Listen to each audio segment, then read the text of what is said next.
एक बार एक साइंटिस्ट एक एक्सपेरिमेंट करने के लिए एक बहुत बड़ा सा एक्वेरियम बनाता है और उस एक्वेरियम में वो तरह तरह की मछलियों को छोड़ देता है।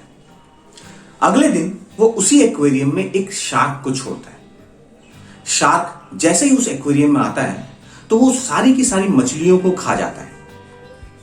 नेक्स्ट डे साइंटिस्ट उस एक्वेरियम के बीचों बीच एक ग्लास का ट्रांसपेरेंट वॉल खड़ा कर देता है। अब उस एक्वेरियम की एक तरफ शार्क होता है और दूसरी तरफ वो फिर से अलग अलग तरह की मछलियों को छोड़ देता है। शार्क जब देखता है कि फिर से उस एक्वेरियम में अलग अलग तरह की मछलियां आ गई हैं तो उन मछलियों को खाने के लिए, उसके ऊपर अटैक करने के लिए वो आगे बढ़ता है। लेकिन इस बार वो उस ट्रांसपेरेंट ग्लास के वॉल से टकरा जाता है।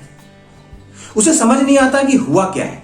वो फिर से कोशिश करता है और फिर से वहां टकरा जाता है। बार बार कोशिश करने के बावजूद भी वो उन मछलियों को पकड़ नहीं पाता है और उसे ऐसा लगने लगता है कि शायद उन मछलियों को पकड़ना अब उसके लिए पॉसिबल नहीं है।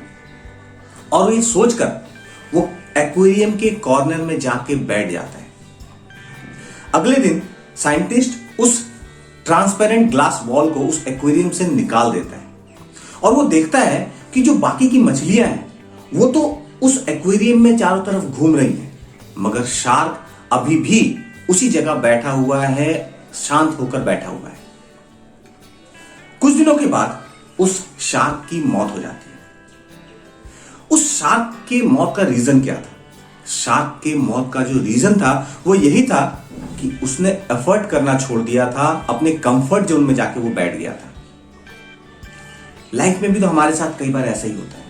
हम गोल फिक्स करते हैं, गोल के लिए काम करते हैं, कोशिश करते हैं, मगर जैसे ही हम उसमें असफल होते हैं, हमारी कोशिशें असफल होती हैं, हम उस ग्लास वॉल से टकराते हैं, तो हमें ऐसा लगने लगता है कि शायद इस गोल को अचीव करना हमारे लिए पॉसिबल नहीं है, ये गोल हमारे लिए इम्पॉसिबल है और हम कोशिश छोड़ देते हैं, अपने कंफर्ट जोन में बैठ जाते हैं।